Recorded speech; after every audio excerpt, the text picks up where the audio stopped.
பொதுக்காலம் 10வது வாரம் ஜூன் மாதம் 9ஆம் தேதி திங்கட்கிழமை. நற்செய்தி வாசகம்.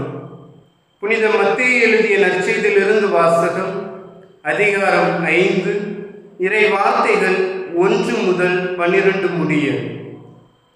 இயேசு மக்கள் கூட்டத்தை கண்டு மலை மீது ஏறி அமர அவருடைய சீடர் அவர் அருகே வந்தனர்.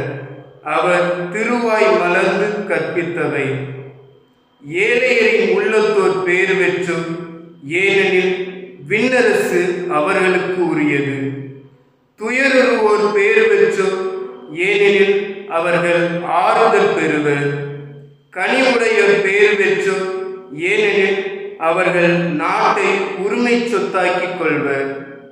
நீதி நிலைநாட்டும் வேட்கை கொண்டோர் பேறு பெற்றோர், ஏனெனில் அவர்கள் நிறைவு பெறுவர்.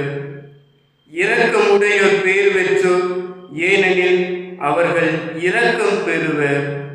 தூய்மையான உள்ளத்தோர் பேறு பெற்றோர், ஏனெனில் அவர்கள் கடவுளை காண்பர்.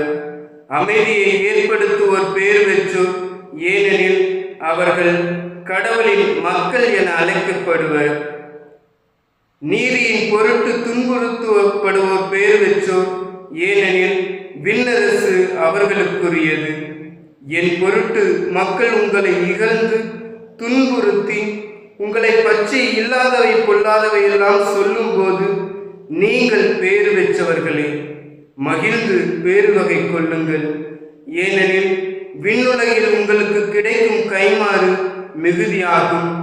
இவ்வாறே உங்களுக்கு முன்னிருந்த இறைவாக்கினர்களையும் அவர்கள் துன்புறுத்தினார்கள். ஆண்டவரின் அருள்வாக்கு.